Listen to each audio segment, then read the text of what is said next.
My name is Elara, and I was at war. My enemy was not a person or a circumstance. My enemy was a feeling, a shadow. I had declared war on every negative thought inside my own mind. My home was my fortress in this war. The walls were my soldiers, adorned with posters I designed myself, shouting silent commands. Choose happiness. Good vibes only. Your mind is a garden. Tend it well. My life was a carefully curated performance of positivity. Every morning began with a ritual.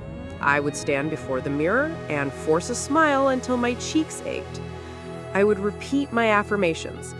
I am joyful. I am grateful. I attract only good things. My social media was a gallery of relentless optimism.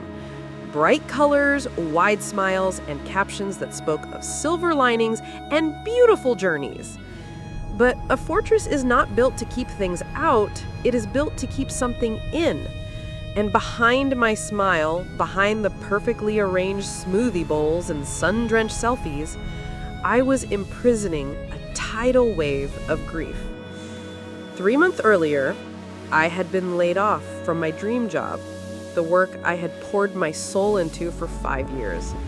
The ground had vanished from beneath my feet, but I refused to fall. I saw the pain coming, and instead of feeling it, I decided to fight it. I would not be a victim. I would be a warrior of light. I would simply think my way back to happiness. My friends would call, their voices filled with genuine concern.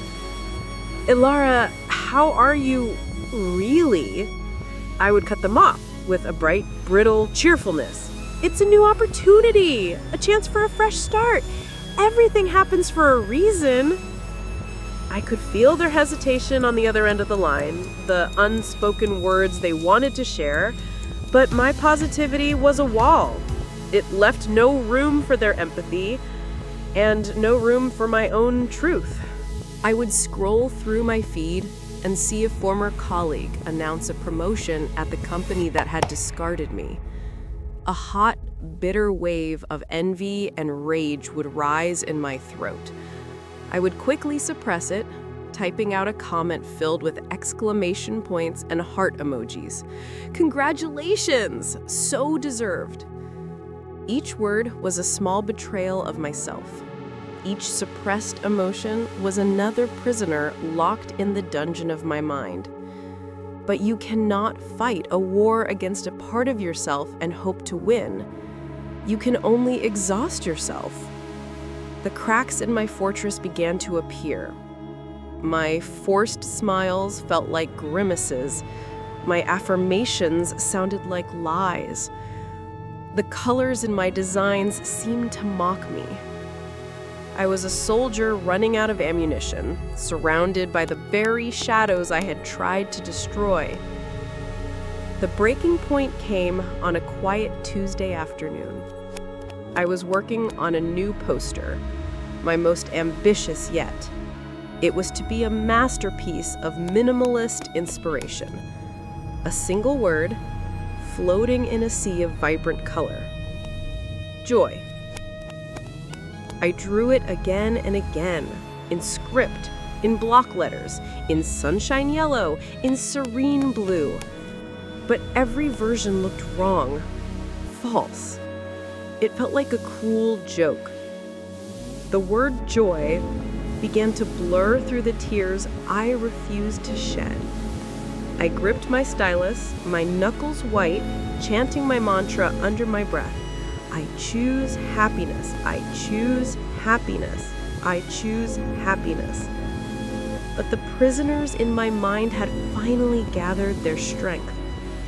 The wall of positivity I had built, brick by painful brick, could no longer hold them. And it did not just crumble, it exploded. A guttural, animal scream tore from my throat. A sound of pure, undiluted anguish that had been silenced for months. It was the sound of grief. of anger, of failure. My hands, acting on their own, flew to the walls. I ripped down my posters. Good vibes only tore in half. Choose happiness crumpled in my fist. My perfect fortress was in ruins. I collapsed to the floor, surrounded by the shredded lies I had told myself. And for the first time in 3 months, I did not try to stop the tears. I simply let the storm break. Later, in the quiet aftermath, I was cleaning up the debris of my own emotional war. I found an old, dusty box from my teenage years. Inside was my old journal. I opened it, expecting to cringe at adolescent drama, but what I found shook me to my core. The pages were not filled with positivity. They were filled with life. Raw, unfiltered, messy life. There were angry, jagged poems about betrayal, crude charcoal drawings of storm clouds and crying eyes, pages where I had furiously scribbled my frustrations with the world, with my parents, with myself. It was ugly. It was chaotic. It was honest. And as I read the words of that sad, angry, confused girl, I felt no judgment, only a profound sense of compassion and a strange sort of envy. That girl had been brave. She hadn't pretended her storms weren't real. She had painted them. She had given them a voice. She had allowed them to exist. In trying to become a perfect, positive adult, I had lost the wisdom of that imperfect child.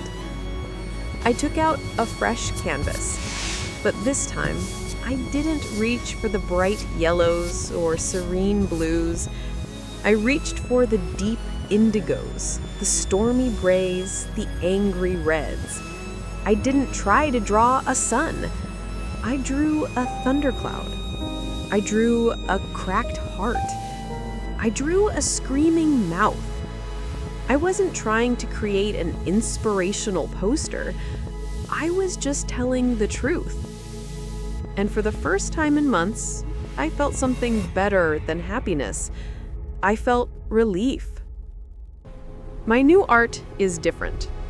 It hangs on my wall now, my masterpiece.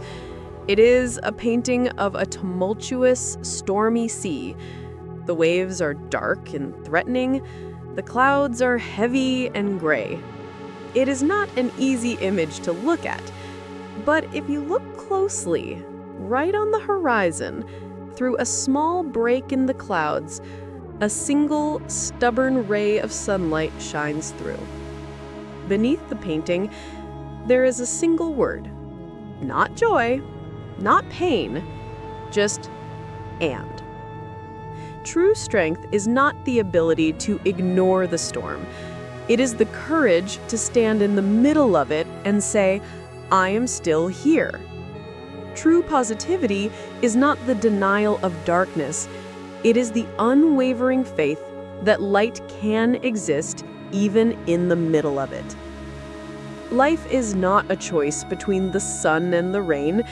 It is the art of learning to dance in both.